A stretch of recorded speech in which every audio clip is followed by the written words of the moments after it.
Straight Out of the US podcast. I'm your host, Jordan. I'd like to make a few announcements at first. Just let people know I've been kind of depressed recently. I'm going through some stuff. So that's kind of why I haven't been uploading every day like I was before. I'm probably going to start uploading like once a week just for my own mental health. But thank you guys for all being here. Hold on a second, put my phone's on silent. Thank everybody for being here. We just passed 600 hours of view time, and we're almost at, I think it was, let's see. Check real quick what we're at for. Let's see.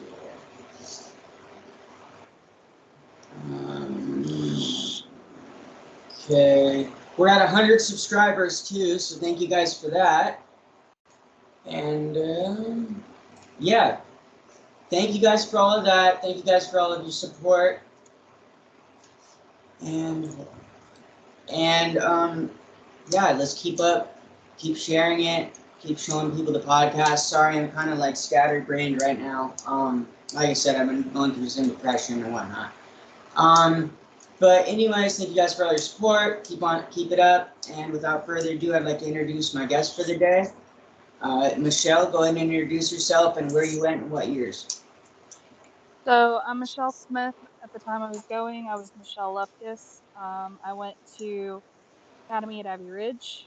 I was there for 05 or 04, 05. Okay, and did you get transported or did your parents bring you there? I found out recently I was supposed to be transported, but because I ran away and when they found me, they just transported me themselves. So, yeah. Okay, so combination of the both, maybe? Yeah, they basically told me we were going to New York, and I had a cousin who lived in New York who had just had a baby, and they let me believe that that's who we were going to see. And then we land, and there's fucking snow on the ground in the middle of May, and I'm like, what's going on? And there would be people waiting at the airport to escort us from airport all the way to Abbey Ridge. And yeah, it was not fun. Okay. Walk us through your first day there. What do you remember? Did they go over rules with you? Did they buddy you up with anybody? What do you remember? So I remember getting there in the middle of the night. Everyone was already asleep when we got there. I think it was like midnight, 1 o'clock in the morning or something like that. They had us in the parent meeting room, which is basically just a room with couches to make it look like they had comfortable places for everybody. And then escorted me to the dorms, which required walking in the snow from the main building out to the dorm building. I got there. They had me strip search and put on clothes that were provided from my parents that had no ties, no nothing, and get on a bed in the hallway with the lights bright as all get out. Told me, you're going to sleep out here and we'll talk in the morning. And I was like, I have no idea what's going on. I'll be home in a couple days. There's no way my parents are going to leave me here. And yeah, the next morning when I woke up, I was partnered with a girl who was a level 3. Wasn't Chelsea. I forgot her name. I know that she left about 3 months after I got there. She got pulled. And first day, it was a school day. So it was like running through a routine that I didn't understand, being explained that I had 5 minutes to do everything I needed to do, to get ready, and out the door. And just... And then it was like that day on repeat for the rest of 10 months I was there. So you're there 10 months? Yeah. Okay. What was how long after you got there did it take for you to realize that place was crazy?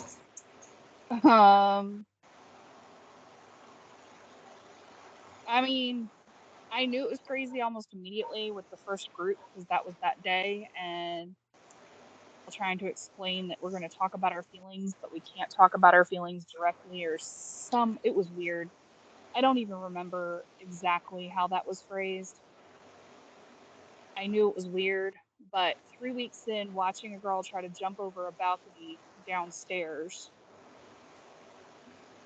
to get away from it made me realize how real crazy it was. And that was about 3 weeks after I got there. Okay. And did they send you through seminars there? Yeah. I got all the way through Discovery, and I did the PC1, which was the parent-child one. I was supposed to be going to Focus in like a month from when my parents pulled me, but never made it. Discovery was insane. It borderline on self-abuse. What I'm about sure it? all of you. What about it was insane? Well, I'm sure all of you know that there were a lot of kids in these programs that are adopted. And I was adopted. The papers were signed before I was born. I never went through foster care, never went through any of that. I never had any of those issues. Adoption was not an issue for me, whatever. They tried to make it an issue. It was like, oh, you're adopted. Your real mom didn't want you. Your parents don't want you. They sent you here. You have to be mad about that. You have to be upset. And I'm just like, but I'm not. Like, adoption was never an issue, but they had to make it an issue. And it's like and then any girl, including myself, who mentioned that they had been raped, having to be forced to take accountability for your own rape, like say it was your fault, basically, it was insane. That's not how therapy works. Yeah. Well, I think you bring up a really good point. I don't think I've mentioned this in this podcast before, but a lot of the time in the seminars, if you didn't have quote unquote trauma or enough trauma to their liking, they would point things out and be like, oh, well, you must be mad about this, you must be mad about that, and like put words in your mouth. So I definitely remember that. They do that with that, and then your confession letters. My confession letter was 10 pages of bullshit because the first one I wrote apparently wasn't enough, and they made me rewrite it 6 times until they were happy. Yep, that in the small groups, they do that in small groups too. I don't know if you had small groups during the day. Did you have small groups during the day? We had family groups, which was the small groups, and then you had one-on-ones with your person you were partnered up with. And both of them were every day. And then the family group with the family rep was like once a week. Was one? So, okay. Sorry, I wasn't sure if you were done. no, you're fine. What was your I am statement? Oh, God. Actually, I have it. Give me a second. It's going to get loud for just a second because Nephe's probably playing video games. But I actually have it in here because my mother put it on a photo album. I am beautiful, powerful, worthy, wanted young woman. Okay. And making that something that was like, that's what you had to say after Discovery. You had to say that every time you wanted to talk. Group. Yep, they made us do that too. How long after you got there did they send you to your first seminar? We had an orientation seminar that you had to do within the first 2 months you were there. They scheduled them like once a month, and you had to do it for within the first 2 months. I did that one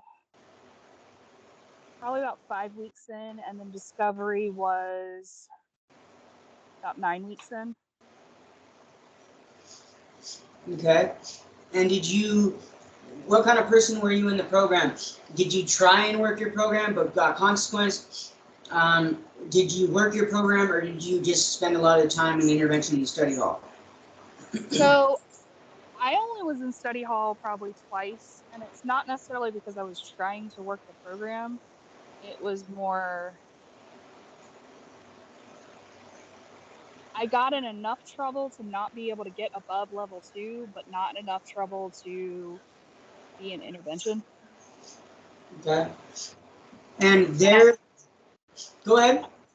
Sorry, and I found out later one of the upper levels was actually trying to protect me by every time I got close to going for level 3, she'd do enough to get me to lose my points so I couldn't go up. And apparently she was protecting me because one of the upper level women, not the upper levels, but one of the women in charge was waiting for me to get to upper levels because she was sexually assaulting the girls. Okay, let's talk about that a little bit. When did you first hear about that? What did you hear? Who was it? What do you know about that? You don't have to say their name if you don't want to or if you don't remember, but this kind of stuff I like to illustrate for the viewers to show them the kind of fucked off shit that happens in these places. So I'm not going to mention the upper levels just because I don't know how comfortable she is with all this. Yeah. But the person who was doing it was Miss Amy, and she's actually been attacked quite a bit on Facebook because people have gone after her for the shit she did. But Miss Amy Ritchie, she was one of the really higher up people, and she was there every day. I mean, 7 days a week. I don't think I saw her take a vacation. And she was very close to the upper levels. And I didn't find out about anything until I joined the air support group on Facebook after the fact, like after college. And are these like, is there documented cases of this happening, or was it just a bunch of people coming forward? It's a lot of people coming forward. No one on site ever got in trouble until after the fact. And it was only after someone went into the server and got the videos of them beating the crap out of the kids. So, okay. And it happened more on the boys' side than the girls' side, and the girls' side didn't have cameras in the intervention rooms. Okay. So probably a reason for that. Probably. Let's see. How many families were there? How is it split? How is the facility laid out? Give me like what you can remember. So I know there were just as many guy families as girl families. There was one upper level family, and then when I started, I believe there were 10 families. By the time I left, just on the girls' side. Just on the girls' side, there were 10 when I started, and when I left, I think we had gone up to 15 families because we had that many girls in the facility. By the time I left, they had added another set of dorms, so all the guys could be on one side of the facility instead of splitting the dorm 2 into guys and girls. And when they did that, they expanded the rooms, and my family got one of the big bunk rooms. It had, I want to say 10 sets of bunk beds, so we had 20 girls in one room. Okay. So that's like 20 girls per family, essentially, right? Or was it 40? The largest my family ever got was 32, but at the time I think we had 22, 24. We had 24 because there were 4 girls in one 4-girl room, and the rest of us were in the big room. Okay. And about how many people was on the facility total, like on average, when you got there? Gosh. When I got there, just estimate. If there were 10 girls families, there was probably about 10 guys families. Each one had about 20 people, so that's 400, 500 kids total. Okay. And I got there, and it had almost doubled in size by the time I left. Okay. How long after you got there did they give you your first phone call? Or did they give you a phone call? I never got a phone call. Phone calls were a level 3 privilege. Okay. And let's see. What was the study hall arranged like? Like, what did the study hall look like there? Our study hall was a classroom with 10 desks like you see in a normal middle school, high school, with piles upon piles of books. And you just had to open a book, start from one page, and copy that book word for word until you were done. Okay. Besides that sexual assault, did you hear about any staff or any students being inappropriate with any of the other students? Did you hear anything else crazy about like the staff or anything like that? I know a lot of the guys on the guys' side were molesting the girls in the upper levels, because the upper levels spent a lot of time together, both girls and guys. And I know a lot of the male staff members were molesting both male and female upper levels. I know they were beating the crap out of lower level men, and then using the restraint when you were being out of control to grope you or sit on you. One girl ended up getting a broken arm and not getting it treated for like 3 weeks from a restraint. Yeah, I've heard about that happening. Did they have a uniform there? Yes, girls were skirt with biker shorts, knee-high socks with Mary Jane shoes, and a white button-up with a blue vest. If you didn't wear your blue vest, you were in trouble, because you could see through the white. And then when it was cold, we had long sleeve.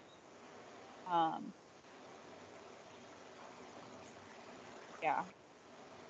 And then gym shorts and a t-shirt with tennis shoes and white socks. Okay. Did they have a wilderness program attached to this program at all? No, but I know of one that's actually still open, only 30 minutes up the road from me, that's connected to W.W.A.S.P, and they're still open. What's it called? Cameron's Boys Camp. What was that? Cameron's Boys Camp. Oh, Cameron. So is it, I wonder if it's the Cameron that ran Spring Creek Lodge. Cameron and Chase Spring Creek Lodge. So I wonder if it's No, Cameron's Boys Camp is named after the town it's in. okay. But actually, Spring Creek, one of the guys who I went to middle and high school with, he was there for 6 months, I think, and he's the reason I ended up in air.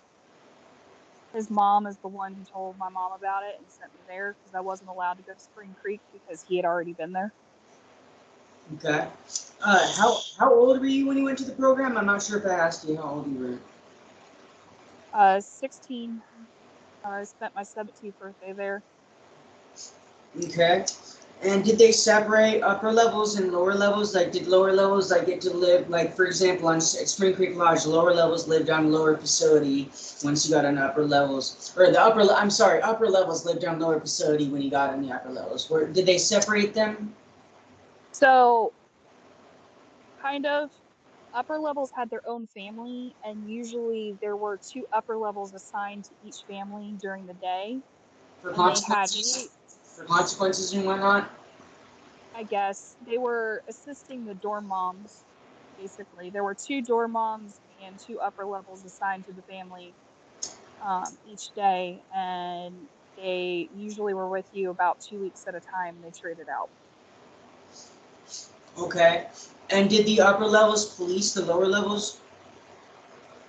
Yes, some better than others. Some were policing to get out their own aggression from being targeted, and some were really working their programs and didn't realize until after they got out how bad they were. Okay. Let's see. Did you hear about anything about Jamaica when you were there? All the time. When they shut down Casa by the Sea, that's what it was called, right? Yeah. Yeah, when they shut it down, majority of the kids from there came to air. Okay. And what kind of things did they tell you that happened at the other places? Oh my gosh. I remember one of the kids coming in saying they had been eating rats because they weren't feeding them. Uh, extreme forms of punishment being like stuck in one position on a cement floor, laying down, and just it, like it's stuff that they use in military torture for people that they were using down there on these kids. No, I mean, they basically told them, you can try to run, you're not going anywhere because it's in the middle of nowhere. The only way out is to swim, and you're going to get ate by a shark or you're going to drown before you make it anywhere. Pretty much, pretty much. Was this in a smaller town? Yeah, I actually had physical therapy once a week starting about 4 months after I got there, and got to drive into the town. And these people were scared of us. Like, they told people we were juvenile delinquents who we were there to keep us out of going to juvie. These people were scared of us. Pretty much scum of the earth is what they described us as. Pretty much. Like, my physical therapist knew we weren't because she had met me. She knew what I mean, I talked to her, but I was left alone with her because they couldn't police me during my entire physical therapy. It's a medical thing. So she knew we weren't, but other people definitely. I know one of the people next door, I've talked to her recently actually, and it was by accident. Her family owns the land next door, and they used to, every time people would run, like, I wasn't there for the riot. When they had the riot, the kids who got away, they hid them in their house for like 2 days before they got them as far as they could before they were caught. Damn. Okay, now that you said that riot, what did you hear about this riot? How did it start? What did you hear about this? I do not know much about the riot. I just know it happened. I know a bunch of guys who claimed that they helped start it, and it started on the guy's side. The girl's side wasn't as involved because we were separated. We weren't even in the same building. So, Okay. Let's see. What was their policy on runners? What did they tell you about runners? I know you kind of just went into that a little bit, but what? And also, did you see any runners? Did you hear about any runners when you were there? I know several people who got in trouble for run plans. I know I contemplated running, but there was nowhere to go. It's in the middle of nowhere. I mean, to get into town was a 25-minute drive. So, from my understanding, someone had tried to run. She was on run watch. She had no shoelaces on her shoes. She wasn't allowed to have shoes except to go across from one building to another. And then she had to turn them over to the dorm parent. And she had been tackled and restrained and had bruised ribs from it. Yeah, I've heard similar stories like that from other people. Um, let's see. Did you ever? So you never saw intervention? You wouldn't be able to describe what it looked like? I was in intervention when I was sick. Um, but it wasn't the same as the other people who were in there.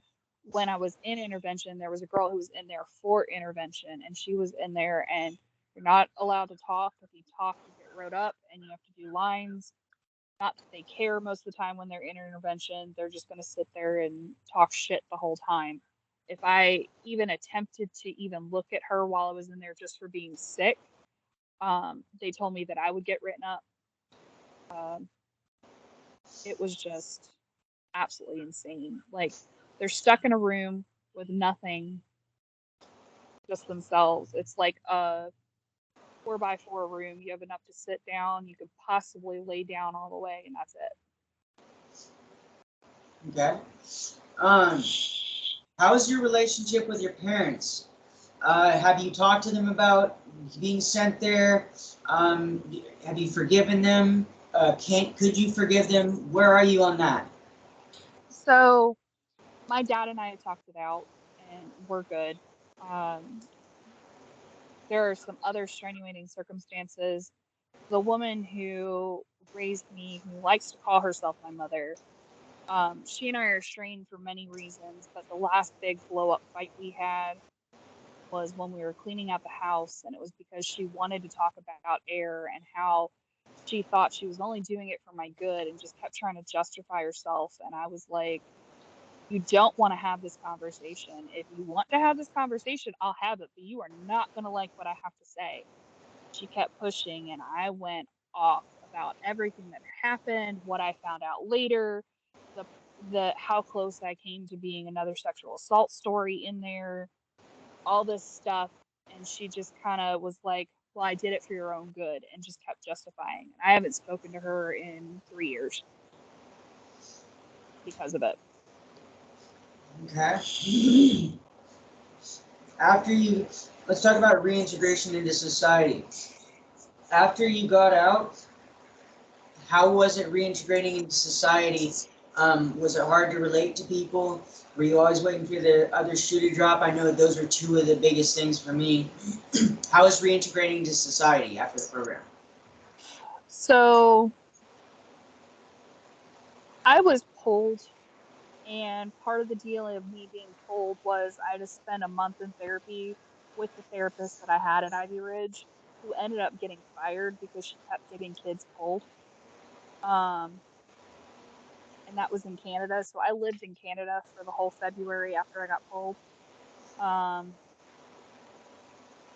Integration wasn't as hard as I think most people had, because I went from there to living at home, and about 3 months later, I was on my way to college. Okay. So not talking about it made it easier. But I realize now how brainwashed I was when I got out. Okay. Let's see. What was the hardest thing about being there for you? And there could be more than one. The lack of control. Not being able to control anything that happens in your life for as long as you're in there.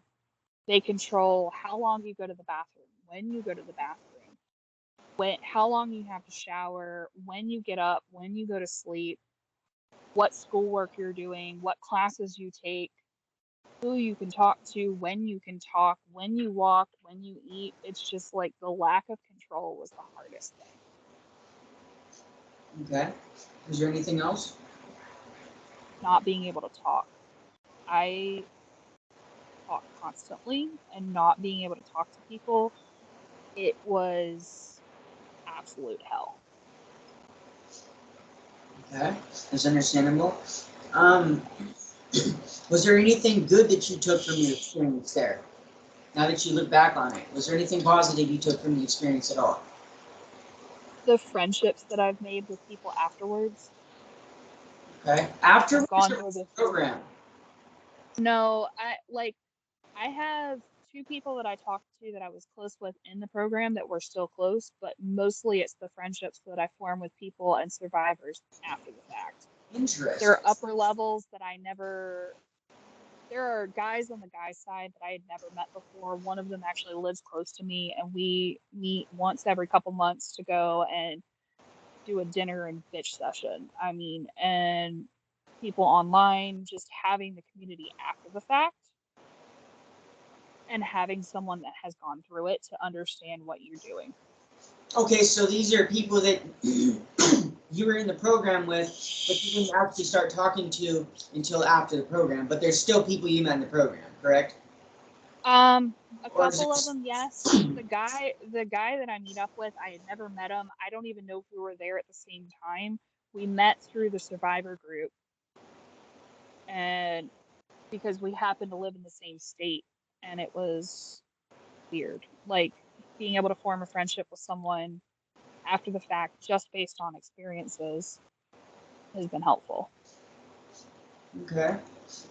What was the craziest thing you heard about happening there?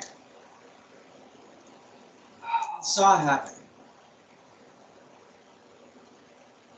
The girl trying to jump over the balcony was the absolute most insane. She ended up in the hospital for like 3 months, and when she came back, like she got sent back after, Of course. and was in intervention the rest of the time I was there. Of course, instead of getting like therapy. Right. Because she couldn't be depressed. She couldn't be suicidal. That's not why she jumped off the fucking thing. Is because it had to have been because she's fucking she just needs to be restrained. Yep. It's fucking no logic. Let's see. Did you ever The therapy sessions also were nuts. Like, it took me a while to find the therapist that actually helped me get out, but before that, dealing with the like anger management group and there were a couple different groups, and I got signed up for everything because I think my parents were trying to make up for the fact that I wasn't able to be home by signing me up for all these things to get me out of family time. The anger management group therapist, the guy who was doing it, was definitely the weirdest, though. Weird how? I think that if sessions had been one-on-one instead of groups, he would have molested me. Like, he had a weird attraction to all the females. Interesting. And this guy was like in his 50s, 60s with these young teenage girls. One girl in my group was 12. What would he do? Like just make inappropriate comments or? Well, when he's trying to teach anger management techniques, one of them was some breathing technique, and he had us lay down, and as we're laying down, our skirts are flying up, and instead of letting us fix them, he said, no, just stay there and do the damn technique. So he wanted to see up the skirts. Fucking peeping Tom. Let's see. Did you ever hear about any drugs being brought on the premises, or hear anybody talk about that, like any of the staff doing drugs or anything?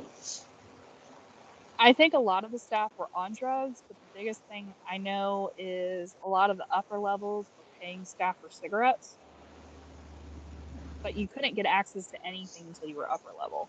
I know one of the dorm moms, who was actually really cool, she ended up getting fired because she let an upper level use her cell phone to call home.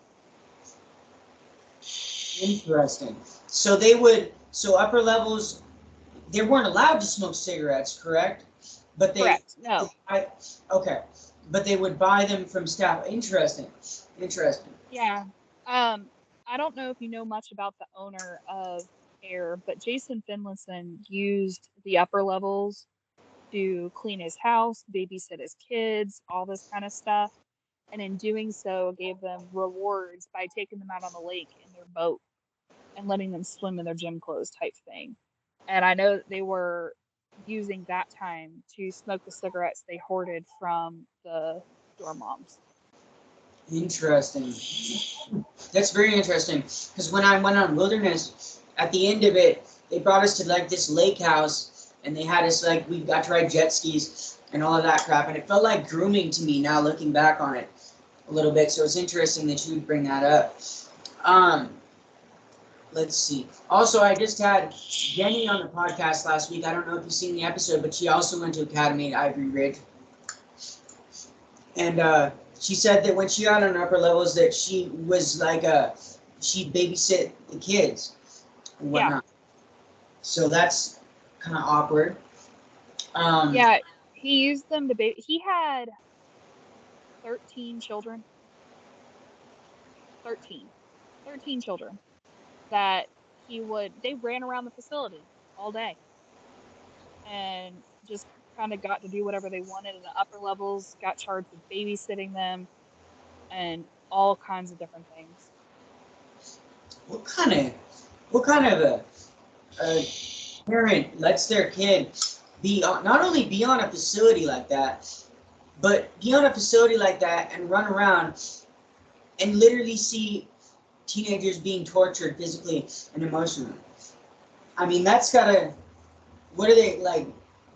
I am 90% sure that he gave staff a heads up when he was bringing his kids. so that way they knew what days to do things and what days not to. I Oh, think okay. that's actually probably what ended up with the riot, because I'm pretty sure his kids were there for the riot, and that ended up happening because they figured out the schedule. I wonder what was going through those kids' minds when they were walking around. You know, I can't even imagine being a kid and walking around a facility like that. What would be going through my mind? Like, it's crazy. I mean, most the kids that are running around, they were ages like 2 to 8. So I mean, they probably didn't even understand half the stuff they were seeing. It looked like a school. Yeah, yeah. I still think it would be weird though. That's crazy. Yeah. Did you guys get candy bars once a week or anything? Like little incentives? If you got enough points, you got candy bars. We had candy bar and movie night every Sunday.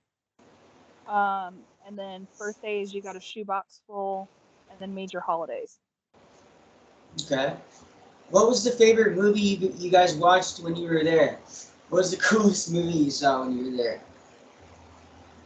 I don't know about the coolest, but I remember Bearable. Huh?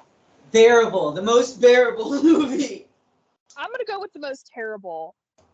I remember the computers were down, so we had to watch educational movies, and they had this drunk driving movie for us to watch. I remember watching it several times, and I don't remember why, but it like literally depicted drunk driving, kids dying, like these kids like strewn all over the road, covered in blood, and I'm like, what are we watching? What are you forcing children to watch? And they were like, well, it's educational because you're learning not to drink and drive and not to drink underage. Yeah, that reminds me of when they had us watch the Montana Meth Project when in Spring Creek Lodge. They literally had our whole family watch the Montana Meth Project, and it like showed people shooting up with needles and all sorts of fucking crazy shit. And I was like, Yes.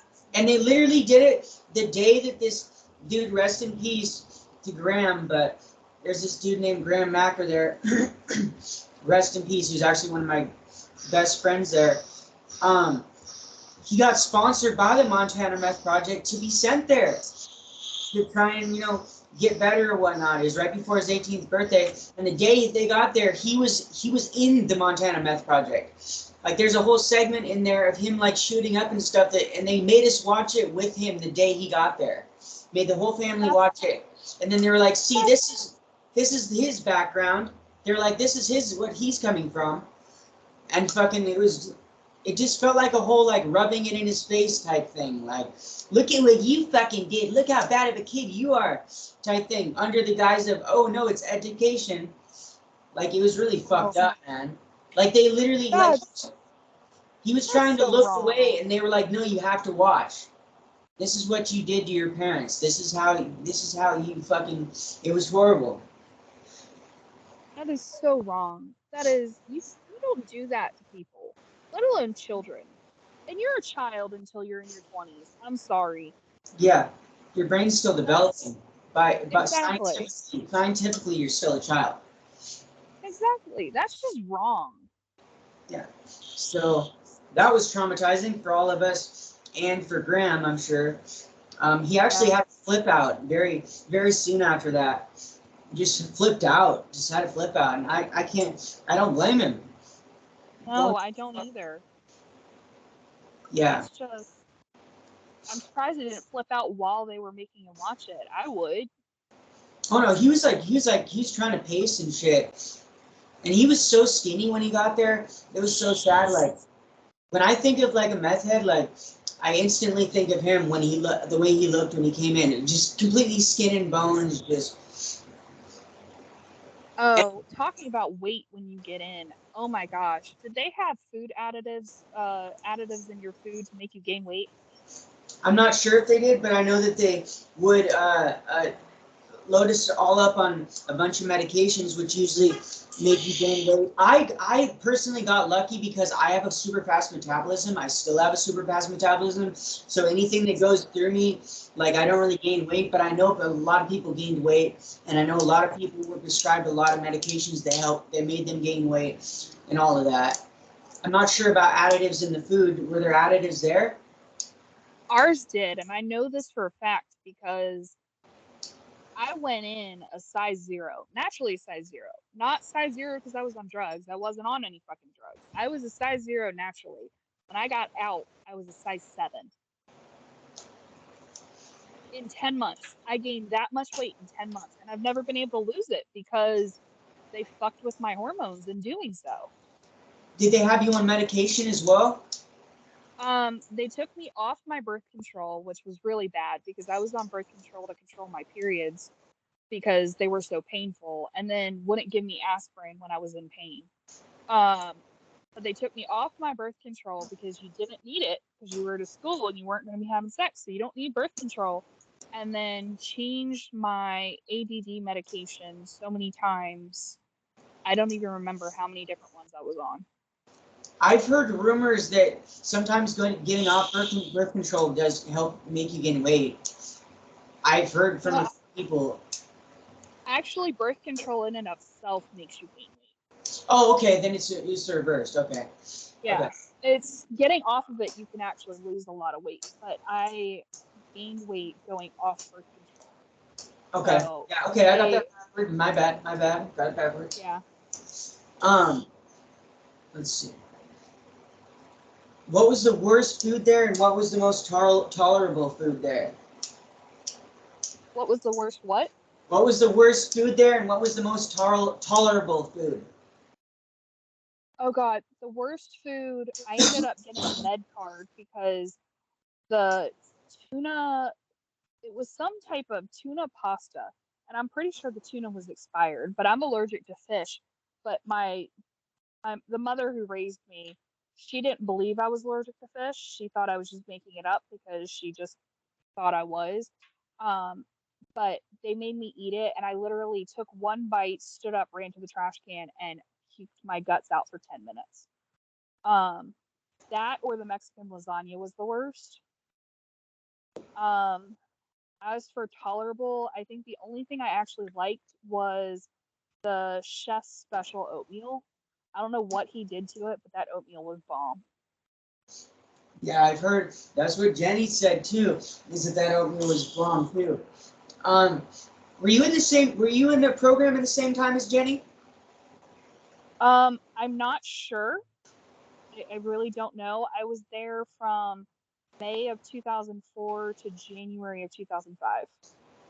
Well, I would definitely recommend watching your video. It's the video right before this. I don't know if you're subscribed to my channel yet or not. Let's see. I am. The podcast notification popped up in my Spotify notifications. I just haven't had a chance to listen to it yet. Cool. Well, I appreciate your support. Let's see. If you could go back in a time machine and not go through this again, would you do it? Yes and no. Yes, simply for the fact that it was probably the worst several months of my life. No, because I would not be who I am today without the trauma and experience that I went through. Now, that may not necessarily be a good thing, but I am happy with who I am now. And without that experience, I would not be where I am. That's my look on it too. During the program, when you would struggle with like difficult times, what would you do to cope? How did you get through? What would you do to cope, essentially? So I have 3 journals from 10 months worth of stuff. And that apparently was unheard of, but most of my journals are plans for when I got out, song lyrics. Writing down song lyrics is what I did. When I was having a bad time, having the memory to write down the entire song of any song that I had stuck in my head. That's crazy because I used to do the same thing. What was the most ridiculous consequence you ever got? Same upper level who was trying to protect me gave me a tattoo I don't remember what it was. It was something, but I had my water bottle in my hand. She wrote me up for not having my water bottle. I tried to fight it and I didn't get it. Because of that, it ended up staffed and I lost like twice as many points. And now knowing what I know, I understood it. But at the time, it was the absolute most ridiculous thing I've ever had. Or the time the entire female side got a cat 3 for a missing top to a pen. Yeah. All the upper levels got dropped. Everyone got in trouble. Oh yeah, that's crazy. Did they have a library there? Oh, go ahead. Oh, I was gonna say we had no upper levels for like 4 weeks because of that. Damn, that's crazy. Yeah. Did you guys have a library there? Yeah, the library was also where all the female computers rooms were. The guys were in the main building, and the library had another computer room for all of our schoolwork, and that's where all the females were. Library was pretty big, but obviously the owners were Mormon, as was 90% of W.W.A.S.P. And I remember my parents tried to donate half of my books, Yeah. so I'd have books to read. Yeah. And they all got thrown out because they were inappropriate. I don't got Like it. Flowers in the Attic and things like that. Like all of the V.C. Andrew books, they donated my entire collection, and then they were thrown out because they were quote unquote inappropriate. At least send them back. Like fucking waste. Right. I like my entire VC. I had originals of VC Andrews, like first editions, and they were all thrown out. Wow. I'm sorry to hear that. Is it your belief, knowing what you know now, that these places could or even should or even could be regulated at this point, or do you think that they should all just be shut down?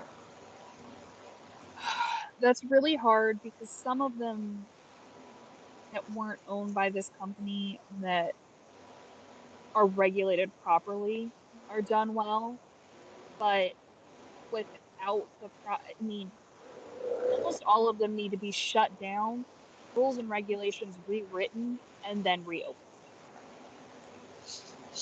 Okay. Okay. Because it's the way it's run now, no, they can never run. I think that if they were shut down, redone, all the staff fired, and hired actual qualified staff, maybe. Okay. Okay. Let's see. Is there anything else? Oh, wait. Did they make you do grueling workouts? I actually wasn't, because of my physical therapy, I didn't have to do the workouts that everyone did, and my dorm moms actually got mad because martial arts is different than like running and doing calisthenics and all the stuff that they were doing. I couldn't run, but I could do my martial arts stuff. So I got a note that said I couldn't participate in their gym, but I could do this, this, and this. And she saw me kicking and she's like, if you can kick like that, you can run. And I'm like, no, it's not the same thing and it's not as strenuous. And I got written up for that. Okay. Did you guys have schooling there? We did. It's not accredited. So anyone who got their diploma through there, it's not a real diploma. They all had to get their GEDs. I got out before I officially graduated, and my mom had her homeschool license and was homeschooling my two youngest sisters, so I actually have a homeschool diploma. So, That's yeah. great. Okay. Well, what else? Is there anything else you want people to know about your experience there? Is there anything you want to tell parents that maybe are thinking about sending their kids to a program like this? Anything like that? Oh, if the school doesn't let you visit at random, don't send your kids. Because if you can't go in and do a random check, then they're doing something wrong. That means they're scared of what they're doing. Your kids don't need to be in a school to get right. Now, you may need to move, may need to change location, but sending your kids away and staying where you are is not going to help the kid. Okay, I agree. I agree. Is there anything else? I'm so glad we are not silent anymore. Yeah, me too. Yeah, I'm glad that I've created a platform for people to talk on. I think it's doing pretty good. I think this will be the 50th episode, actually. So we're 50 That's episodes in. awesome. That is awesome. I hope it keeps going. I wanted to, in closing thoughts, I forgot to do a moment of silence at the beginning. So on the count of 3, I'm going to do a moment of silence for the person still suffering with thoughts, with addiction, whatever it might be. So 1, 2, 3.